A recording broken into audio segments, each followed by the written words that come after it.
Rival Headquarters. We're gonna Special Rival Headquarters. Wolfpack's in the house. Hey guys, how you doing? All right.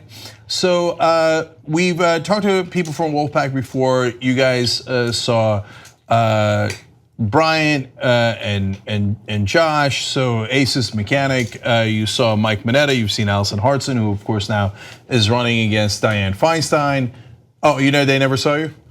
Oh, okay, we'll have to have you on another time. Okay, that's the mechanic.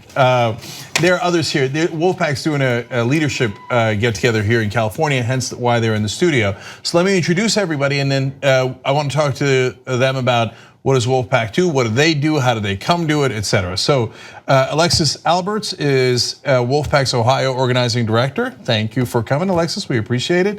John Shen is the guy you guys just hired. Okay, I say you guys because we got donations from you guys, wolf-pack.com/John if you want to keep going, okay?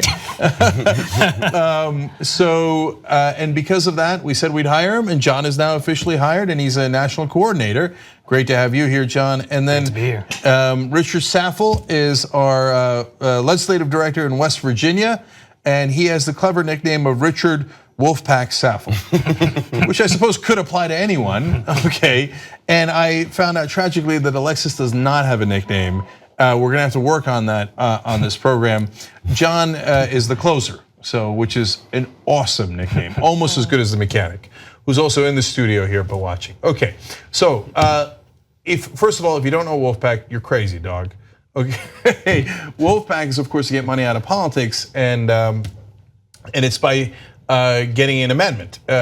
So John, let me start with you, okay? So for those folks at home who don't know, what's our plan for getting an amendment? Wolfpack's plan deals with the second part of Article 5. So under Article 5 of the US Constitution, there are two ways to get an amendment to the Constitution itself. One is 2/3 of Congress can propose an amendment, or 2/3 of the state legislatures can apply to Congress for a convention. And once 2/3 of the state legislators do that, convention is called, and then an amendment is proposed at that convention. Yeah, that sounds scary. It might. That sounds like it might produce an amendment that fixes our democracy. Wow, that's wow, interesting. So I kid around about that because forget Republicans, Democrats are like, oh my God, what if we have real change? Exactly, that's exactly what we're going for. So look, I want to talk more about the process in a second, but I also want to find out about you guys. So Richard, I hear that you have a position very involved in politics. You're a line cook at IHOP. Yes, I'm embroiled in politics every day, making pancakes. Well, you know, I used to say on the show all the time that like when we had a celebratory moment, because there was an IHOP around the corner, I'd say it was IHOP time. And I'd take the whole crew. Now that would be 100 people, so that's a little harder. But the old school guys that were around, Edwin, Bart, Jesus, JR, etc., and we go to IHOP. So when we get the amendment, it's gonna be IHOP time, and we're coming to your West Virginia IHOP, okay? And I am taking that day off. All right, so you're working as a cook at IHOP. What in the world possesses you to get involved to try to get money out of politics? Honestly, the thing that made me join Wolfpack was the McCutcheon decision in the video that you did, the 60-minute video talking about the McCutcheon decision. After that, the rest is history. I mean, my little brother joined Wolfpack, I joined Wolfpack, and it turns out there was no West Virginia Wolfpack. So he became the first state director. A few months later, he couldn't keep up. He was too busy with the rest of his life to be able to continue doing it. I became state director, and 4 years later, almost, here I am.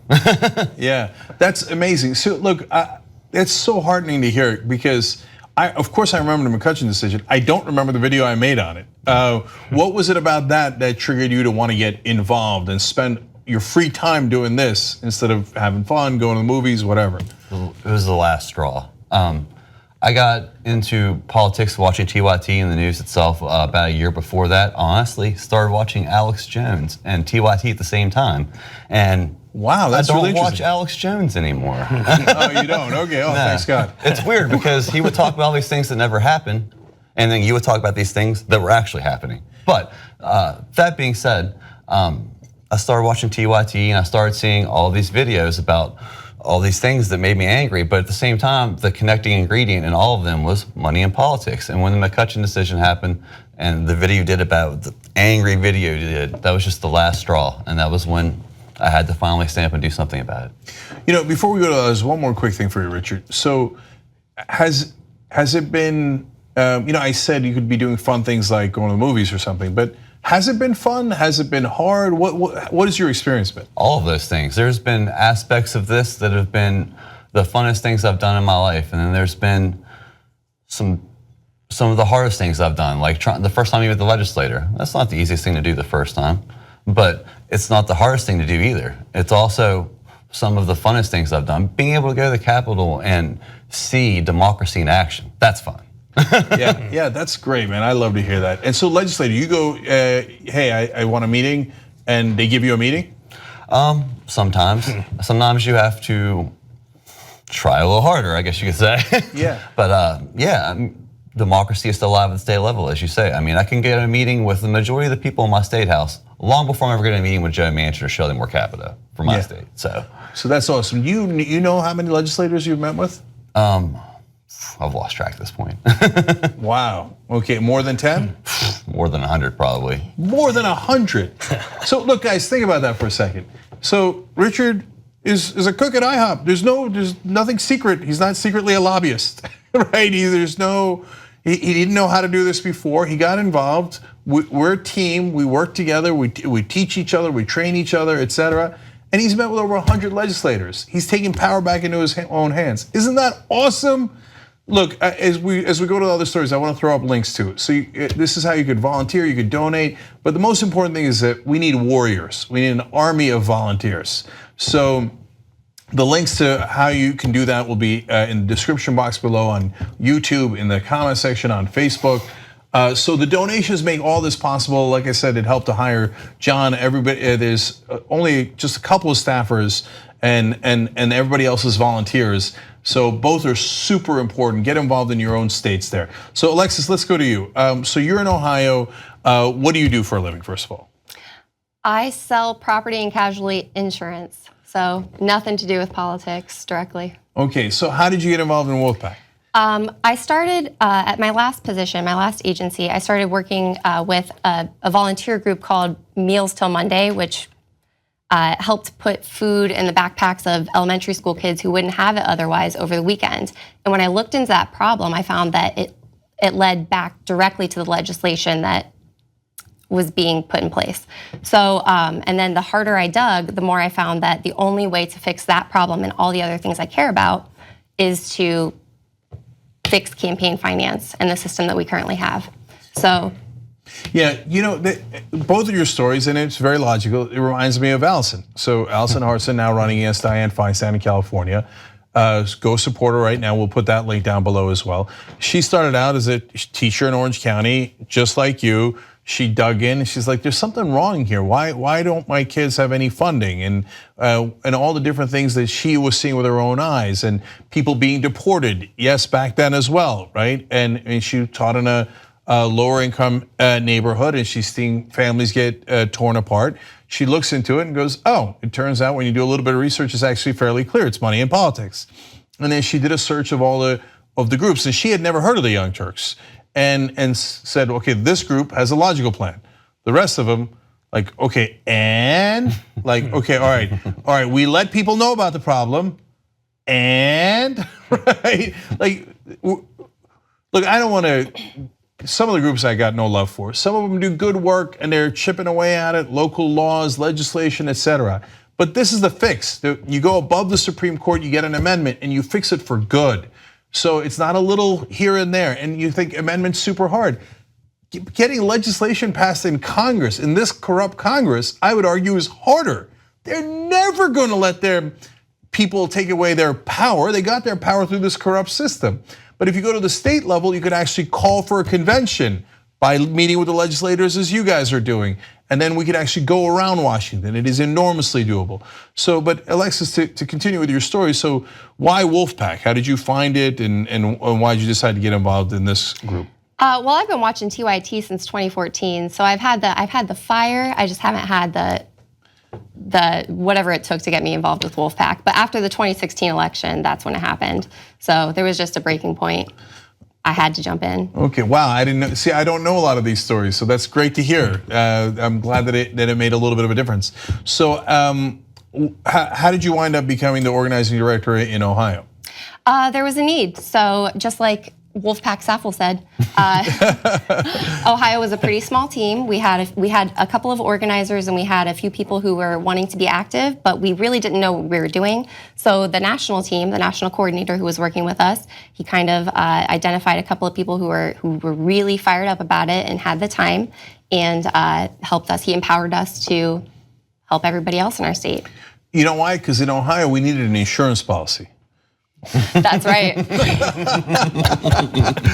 I sense a nickname coming. Yeah, I know, right? So lately, there's been all these goofy movies like Liam Neeson on the train, and he's the commuter. I'm like, that's not a thing. That's like the least cool thing there is. Right? So you do insurance policies. What's the title of the role?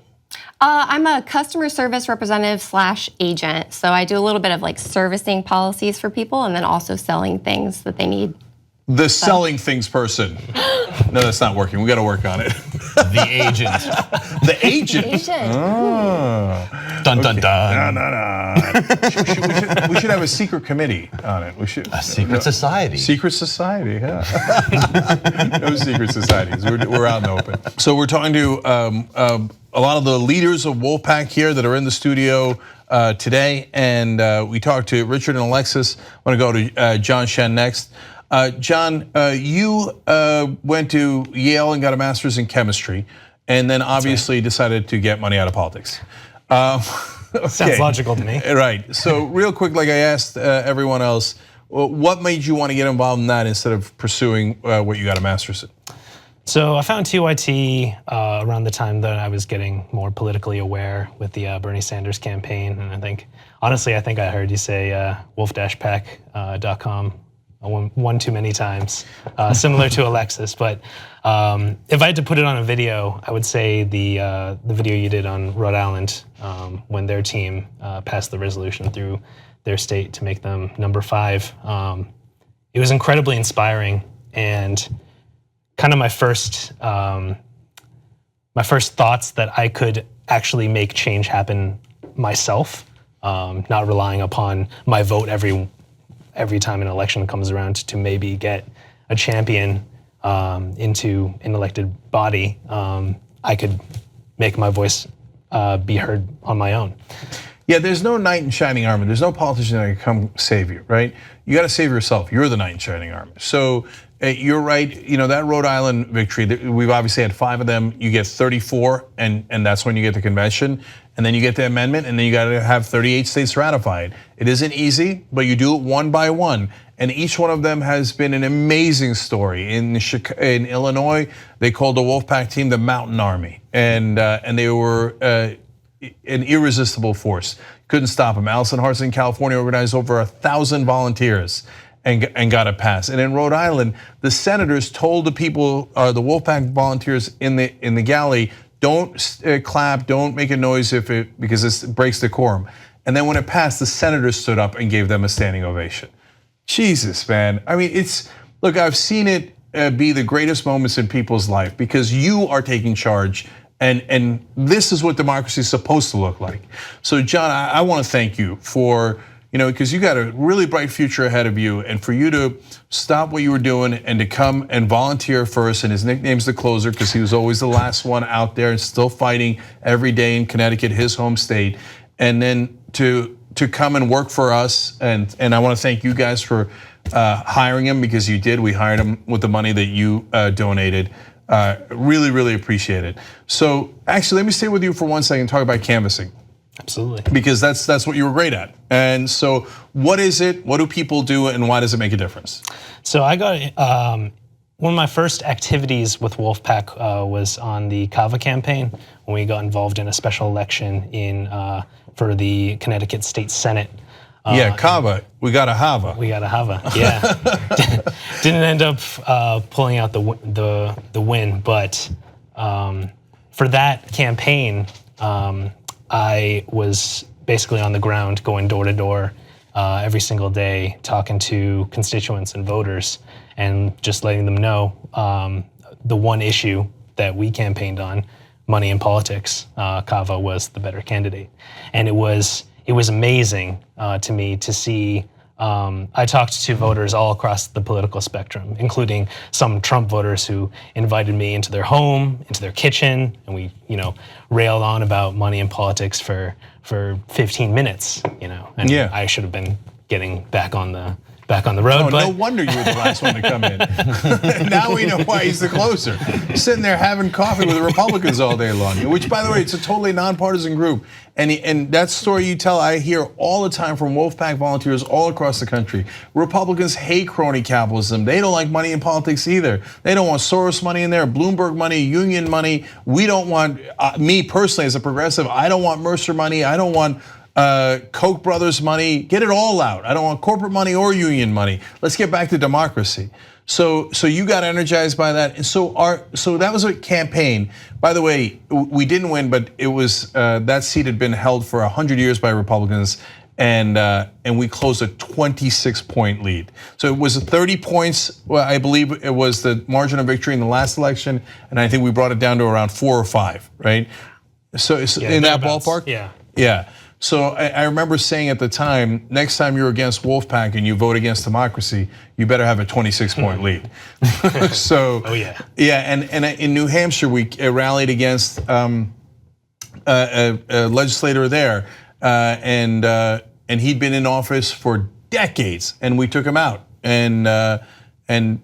so it's just empowering when you do that. You can help people if they're supporting you, and you can work against them. But canvassing is not just in elections; it's also to actually get legislation passed. So let me go back to Richard now. So what is a capital game? Okay, it sounds like maybe something they might play on Wall Street, but it's not, right? Not exactly.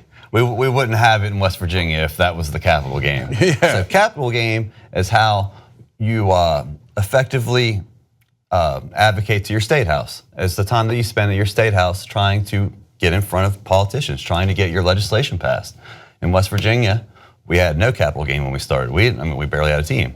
We didn't know any of the legislators. None of us were connected, I guess you could say. But over 4 years, we've grown into a capital game, from maintaining a presence at the Capitol, from building relationships with legislators, and from never giving up. It's something you have to maintain. It's something you have to continue towards. It's not something you do for maybe a session and then we win. No, unfortunately, it takes a little bit longer than that to build a strong capital game. But any team, especially, asking the teams that have won, they didn't win from just calling the legislators and they just magically passed the bill. You have to have a capital game if you want to win your state.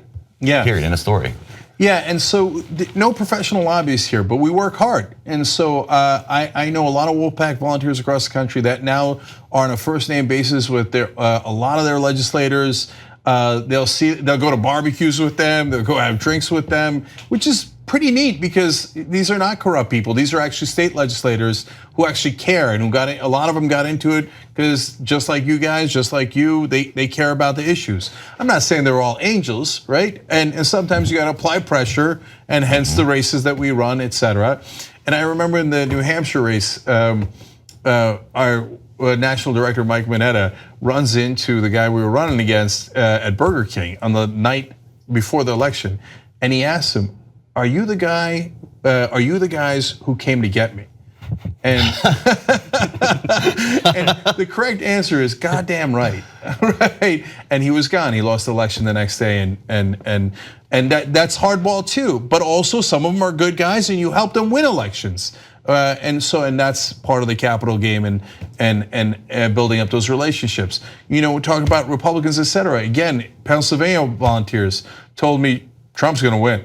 Right, we're going house to house to house, nothing but Trump, right? And so it's you get to meet people, you get to do all these things. I'm just so excited by all the things that's involved. So Alexis, finally come back to you.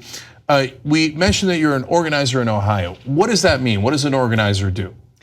So we say this all the time, but upwards of 90% of Americans believe that this is a huge issue. This is the issue to fix the other issues. And they want to help, they want to fight for it, to fix it, but they don't know how.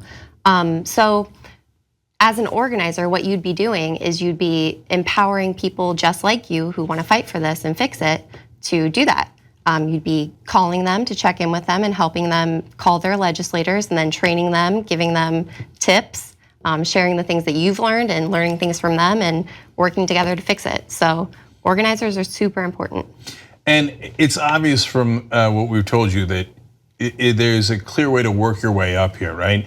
So Allison Hartson comes in as a volunteer, goes on to organizer, then becomes national director, and obviously now running for the Senate. Wouldn't it be amazing, right? And if we did this throughout the years and we put all these folks, we get money out of politics and then we put a lot of folks into whether it's state office or national office. Tim Smith up in New Hampshire, he's a Wolfpack supporter. He started out that way, and now he's a legislator there. And I can name you several other legislators throughout the country that cared, got into it because of money in politics, and now they represent you guys.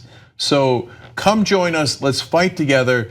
And this, I tell you this too, fulfillment. It's a hell of a drug, and you're gonna have fun. It's gonna be some of the best times of your life. And if we win, let us whisper of a dream. That day that we get the amendment is going to be the greatest day there ever was. Look, I'll end on this one last story. Allison, she would go state to state as Mike does, our national director now, Josh does, and Bryant does, et cetera, and now John will as well. And you go into all these different states because they all vote in similar times, and you're trying to win in Missouri at the same time as New Hampshire, and one guy's got to go to one place, the other person has to go to the other. And so Allison had developed such a reputation that she walked into a meeting once, and the lobbyist turned and said, "Oh no, she's here." Oh, come on, how great does that feel? So come and experience that. It's the feeling of a lifetime.